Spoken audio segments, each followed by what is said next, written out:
Hello, today I would like to share a crackpot theory of history.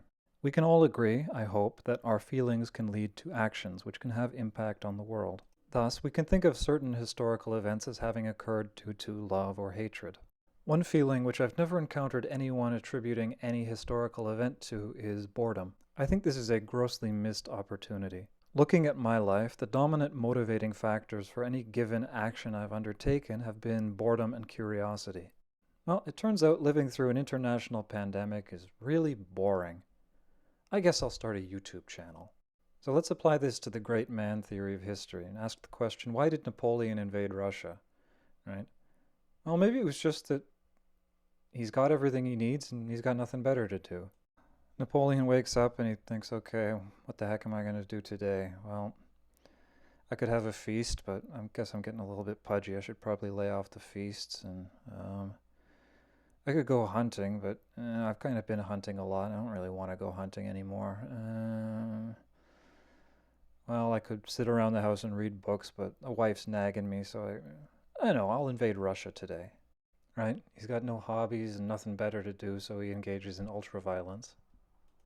There's a lot of different theories about how and why Stonehenge.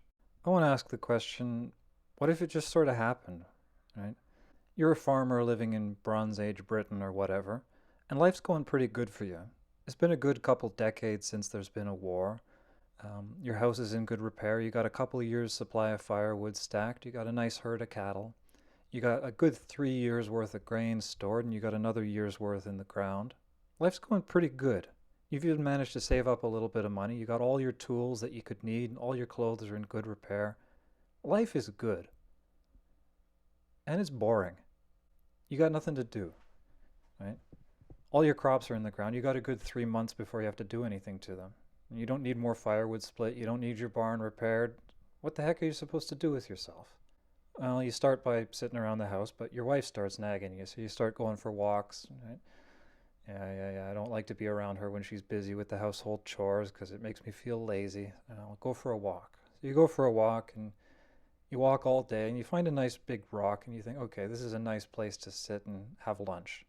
So you sit and have lunch by this rock and then you go home and you do the same thing the next day. And then the third day you think, oh man, it's a long walk to get to that rock. I wish I didn't have to walk so far to get to that rock. You think, okay, I wonder if I could get that rock home. But it's kind of too big to lift. I couldn't lift that, right? I worked out all year, I couldn't lift that. Right, so that starts playing on your mind. You're walking around town just sort of thinking about things. And you meet one of your buddies and he says, okay, drachma for your thoughts. And he said, okay, well, how would you move a rock that's too big to move? So he starts thinking about it because it's an interesting question. How do you move a rock that's too big to move, right? As human beings, we like engineering questions. Right? And your buddy, his life's going pretty good too, right? He's rich and prosperous and he doesn't really need to do anything. He's got a lot of time on his hands. So he goes out with you and you both look at this rock and you start thinking, how the heck can we move this? And you come up with a plan. And you go and you get your sons and you get a couple more of your buddies and you get all of your oxen and your horses and you come up with a plan. You rock the stone back and forth, you undercut it and you tip it over onto a set of rollers, right? So on, so forth, so on, so forth. And you get the rock home. And it takes you all day and you get home late at night and people are starting to worry and some of the other men, they come out looking and they see that you're dragging this giant rock and they get fascinated by this. I didn't know you could drag a rock like that. How'd you do that? Right? So you take them back and you go get another one, right? Here's how we did it. And everybody's fascinated. And then you got these rocks sitting around in your village now and oh, it looks kind of stupid with just two. We should get another rock. Right? And you go and you get another rock and okay. Well, it's a little bit asymmetrical with the sunrise now. We should get a fourth rock and then it'll be symmetrical.